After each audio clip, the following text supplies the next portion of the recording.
नमस्कार, स्वदेश न्यूज देख रहे हैं आप। मैं हूं आपके साथ राखी। खबरों की शुरुआत करेंगे। राजस्थान में हुए पंचायत चुनाव में मुख्यमंत्री अशोक गहलोत का सियासी जादू नहीं चल पाया। प्रदेश के 21 जिलों में जिला परिषद और पंचायत के चुनाव में बीजेपी कांग्रेस को मात देने में सफल रही है। आपको बता दें कि प्रदेश में 4371 पंचायत समितियों पर चुनाव हुए थे। बीजेपी ने शानदार प्रदर्शन करते हुए 1911 पंचायत सीटें जीती हैं, जबकि कांग्रेस को 1780 सीटों पर जीत मिली है। तो वहीं जिला परिषद की 636 सीटों में से बीजेपी 353 और कांग्रेस 252 सीटें जीतने में कामयाब रही है।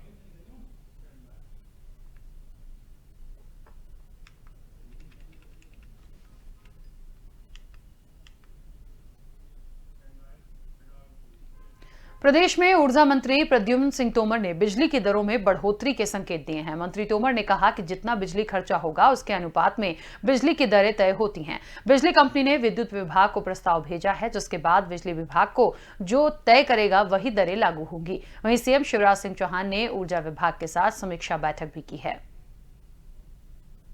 सबसे बिजली मिले, उसके समस्या का तुरंत निराकरण हो। मध्य प्रदेश बिजली के क्षेत्र में किस तरीके से अपनी क्षमताओं को और बढ़ाए, पर्यावरण के क्षेत्र में भी हमारा जो हिस्सा है वो ठीक से निभाए, ये सारे मुद्दों पे समीक्षा बैठक में चर्चा हुई है। और हमारी ये कोशिश है कि आने वाले दिनों में किसानों को हम बिजली अगर वो दिन में चाहते हैं तो दिन में दे सकें, रात में चाहते हैं तो रात में दे सकें। ये निर्बाध गति से काम करने की हमारी कार्य योजना है, उस पर समीक्षा बैठक हुई। आम उपभोक्ताओं में जहां आपको ऐसी कोई शिकायत है आ रही है तो वो मेरे संज्ञान में आना चाहिए। और हम खुद भी बात कर रहे हैं। आपको बताएं कि हम आम जनों से, आम उपभोक्ता से डेली हमारा डिपार्टमेंट लगभग 17-18 हजार उपभोक्ताओं से प्रतिदिन बात करता है। एक जोन पे 10 उपभोक्ताओं से बात करता है, जिसकी सीट मेरे पास तक आती है। तो उसमें सारी चीजें लिख के आती हैं, चाहेंगे तो मैं वो सीट भी आपको बता दूंगा। तो इसलिए मेरे जो शिकायतें हैं संज्ञान में आएंगी, उनका तुरंत निराकरण। बिजली की दरें कुछ बढ़ाने का चल रहा है। देखिए, बिजली मैं आपसे कहूँ कि जो खर्चा होगा उसके अनुपात में ही हमें बिजली की दरें हम निर्धारित नहीं करते, नियम आयोग करता है। कंपनियां अपना प्रस्ताव देती है। भोपाल में रोशनपुरा चौराहे के पास कांग्रेस को भारत बंद के आह्वान पर प्रदर्शन करना महंगा पड़ गया। पुलिस ने भीड़ इकट्ठा करने और कोरोना की गाइडलाइन के उल्लंघन करने को लेकर करीब 100 लोगों पर मामला दर्ज किया है। दरअसल मंगलवार को देश भर में जगह जगह भारत बंद को लेकर प्रदर्शन किया गया, जिसमें सैकड़ों की संख्या में कार्यकर्ता और कांग्रेस जिला अध्यक्ष कैलाश मिश्रा मौजूद थे।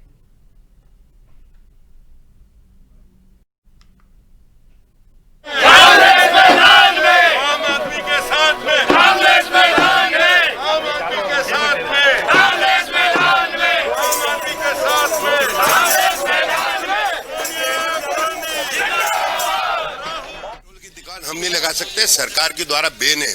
पेट्रोल डीजल आम आदमी नहीं बेच सकता है, आलू प्याज आम आदमी बेच सकता है।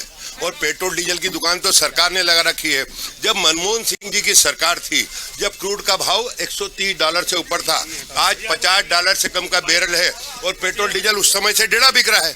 ये तो सरकार से पूछिए को पेट्रोल डीजल के दाम कम करे। हम आलू प्याज इस बात का प्रतीक कर रहे हैं कि महंगाई के विरोध में सोनिया गांधी के जन्मदिन पर आज आलू प्याज सस्ता और अच्छा मात्र 20 रुपए किलो आम आदमी को उपलब्ध करा के ये बता रहे हैं कि कांग्रेस पार्टी सेवा में आम आदमी के लिए काम करती है। ये हमारा प्रयास है और हम इस बहाने सरकार का ध्यान आकर्षित करना चाहते हैं कि आम आदमी महंगाई से परेशान है, बेरोजगारी से परेशान है, कईयों की तनख्वाहें कम हो गई है। आलू 80 रुपए 70 रुपए किलो जा रहा था और अभी सस्ता हो गया है, 35 और 40 रुपए है, 30 भी है। और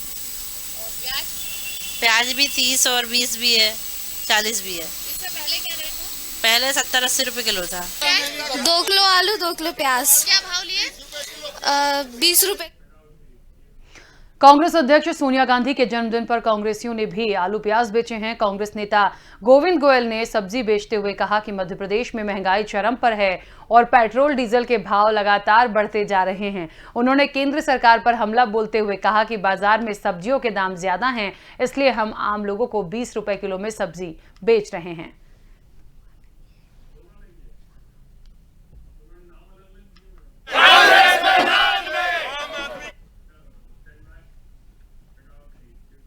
भोपाल के रविंद्र भवन में महापौर और अध्यक्ष के पदों को लेकर आरक्षण किया गया। महापौर के चुनाव को लेकर बीजेपी ने कमर कस ली है। बीजेपी महापौर के चुनाव को लेकर लगभग पूरी तैयारियां कर चुकी है। इन सभी मुद्दों पर हमारी संवाददाता दीपा श्रीवास्तव ने पूर्व महापौर आलोक शर्मा से खास बातचीत की। राजधानी भोपाल के रविंद्र भवन में आज आरक्षण की जो प्रक्रिया पूरी हुई है, हमारे बीच में मौजूद है पूर्व महापौर आलोक शर्मा जी। सर, कांग्रेस कई सवाल खड़े कर रही है, उनका कहना है कि सरकार का दबाव है पूरी प्रणाली पे। देखिए, दबाव तो मैं समझता हूँ कि कांग्रेस में होता है। ये गुटों में बटे हुए हैं, गिरोह के अंदर बटे हुए हैं। भारतीय जनता पार्टी में की सरकार में किसी प्रकार का पक्षपात नहीं होता। आज मध्य प्रदेश की राजधानी भोपाल के रविंद्र भवन सभागृह में सबकी उपस्थिति में प्रिंसिपल सेक्रेटरी निकुंज श्रीवास्तव जी ने पूरी पारदर्शिता के साथ जिस पेटी के अंदर आरक्षण के वो डाले गए वो सबको दिखाया गया। लोकतंत्र का चौथा स्तंभ आप जैसे सम्मानीय पत्रकार लोग, चाहे इलेक्ट्रॉनिक मीडिया, प्रिंट मीडिया है, सभी लोग यहाँ पे उपस्थित हैं। सबकी पारदर्शिता के साथ आरक्षण हुआ है, नियमों का पूरी तरीके से पालन किया गया। फिर भी प्रमुख सचिव ने ये कहा कि अगर किसी प्रकार की कोई आपत्ति हो तो बताइए, हम तत्काल निराकरण करेंगे। एक दो आपत्तियां भी आई तो उसको कन्विंस किया, उसका निराकरण करने का काम किया। जी सर, जिस तरह से आप पूर्व महापौर रह चुके हैं, अब ओबीसी के लिए भोपाल से सीट हो चुकी है, तो बीजेपी से किसे चेहरा माना जाए? देखिए, भारतीय जनता पार्टी में बहुत से कार्यकर्ता हैं। हर कार्यकर्ता के काम का मूल्यांकन होता है।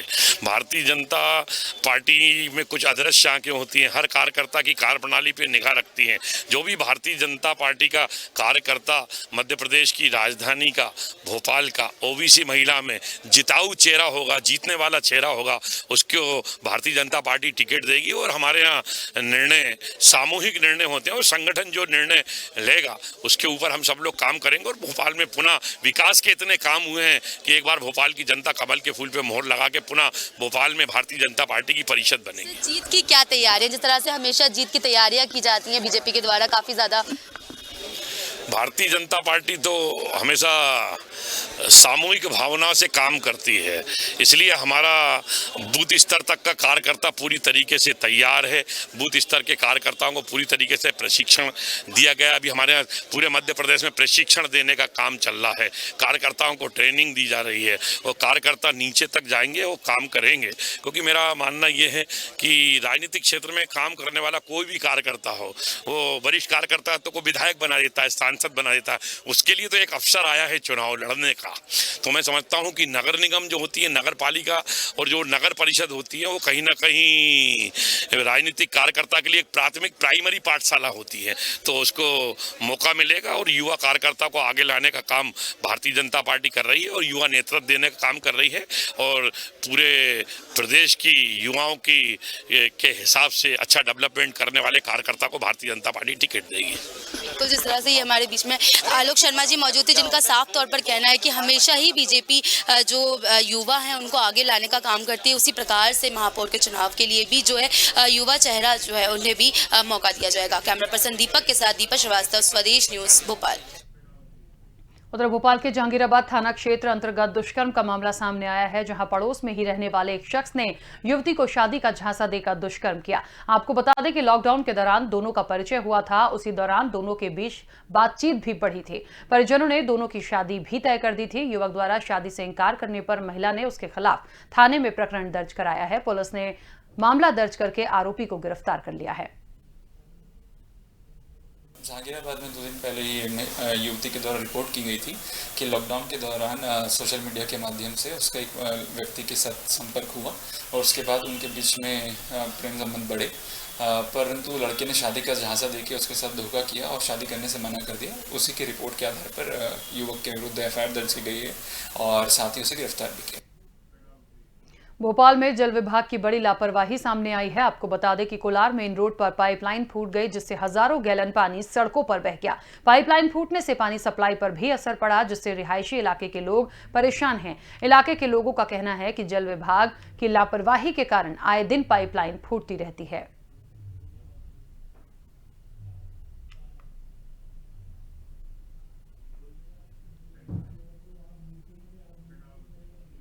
मध्य प्रदेश के शासकीय अधिवक्ताओं को अब नियुक्ति में आरक्षण का लाभ नहीं दिया जाएगा। प्रदेश के विधि एवं विधायी कार्य विभाग ने अपने एक पत्राचार में ये बात कही है कि शासकीय अधिवक्ता का पद कोई लोक पद नहीं है। इधर ओबीसी एडवोकेट वेलफेयर एसोसिएशन के अधिवक्ता रामेश्वर पी सिंह ने सरकार के इस निर्णय को चुनौती देते हुए हाईकोर्ट में याचिका दायर की है, जिस पर जल्द सुनवाई हो सकती है।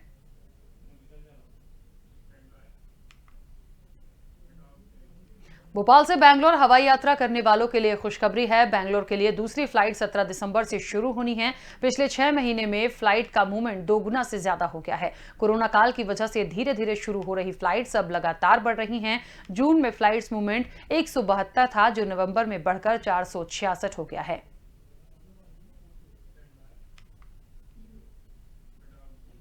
ग्वालियर में रुई से भरा ट्रक अनियंत्रित होकर पलट गया। आपको बता दें कि ग्वालियर झांसी हाईवे पर ट्रक उड़ीसा से पंजाब जा रहा था, तभी ट्रक ड्राइवर ने नियंत्रण खो दिया, जिससे हादसा हो गया। हालांकि हादसे में किसी के हताहत होने की खबर नहीं है। स्थानीय लोगों की मदद से ड्राइवर और क्लीनर को सुरक्षित बाहर निकाला गया। उधर छतरपुर में सड़क हादसे में 6 लोगों की मौत हो गई। कुएं में कार गिरने के कारण यह हादसा हुआ। मौके पर 3 लोगों को रेस्क्यू किया गया। जानकारी के अनुसार महोबा जिले के चरखारी थाने के स्वासा माफ गांव से बारात छतरपुर जिले के महाराजपुर थाने के दीवानजी के पुरवा गांव में गई थी।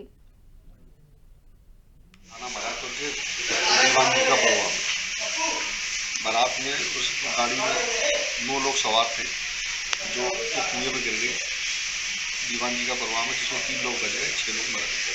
कार्रवाई इनके पोस्टमार्टम वगैरह करा रहे हैं लाश का। निवाड़ी जिले में धोखाधड़ी का नया मामला सामने आया है। पुलिस के मुताबिक धोखाधड़ी करने वाले आरोपियों द्वारा लोगों को मोबाइल पर लॉटरी लगने संबंधी मैसेज किया जाता था। उसके बाद ठगी करने वाले कुछ दस्तावेजों के नाम पर 5,000 से 10,000 की राशि अपने खाते में डलवा लेते थे। जिसमें हमारे पास में कंप्लेंट हुई थी एक ओरछा के व्यक्ति द्वारा कि उससे 5,000 रुपए ठगे गए हैं, ये बोल के कि उसकी 2.5 लाख की 2,20,000 की लॉटरी लगी है। तो इसी संदर्भ में जब हम लोगों ने जांच चालू की तो ओरछा में विमला कॉलोनी में हम लोगों को 3 आरोपी मिले एक घर से, और उनके यहाँ से हम लोगों ने ये मोबाइल फोन्स, ये 2 लैपटॉप्स, सिम कार्ड्स, कुछ चालू कुछ बंद, और 83,000 कैश और ये प्रिंट मशीन और ये सारी चीजें जब्त की हैं। और फर्दर इन्वेस्टिगेशन पे ये मालूम चला है कि ये 2.5-3 साल से इस प्रकार की ठगी का एक साइबर फ्रॉड इस तरह का कर रहे थे। लकी ड्रॉ फ्रॉड बोल सकते हैं आप इसको, जिसमें कि ये लोग एक नंबर पकड़ लेते थे, 1 या 2 या 4 नंबर अलग अलग कंपनियों का, और उसी से फिर डिजिट चेंज कर करके ये लोगों को फोन करते थे। और फोन करने के बाद में उनको मैसेज करते थे कि आपकी लॉटरी लगी है, आप पैसे जमा कराएं, और लोग पैसे जमा कराते थे। और ये जो लोग हैं, सीडीआर एनालिसिस से हमें ये मालूम चला है कि ये ज्यादातर राजस्थान, छत्तीसगढ़, बिहार, इस तरह के दूसरे राज्यों के लोग थे, जिनकी पैसे इसमें इन लोगों ने पश्चिम मध्य रेलवे के भोपाल मंडल ने एक और रिकॉर्ड दर्ज किया है। मंगलवार को मंडीदीप स्थित आयशर मैन्युफैक्चर प्लांट से 100 आयशर ट्रैक्टर्स की तीसरी खेप को ट्रेन से बांग्लादेश रवाना किया गया। आपको बता दें कि इससे पहले भी मंडीदीप से ट्रैक्टर्स को बांग्लादेश भेजा गया था।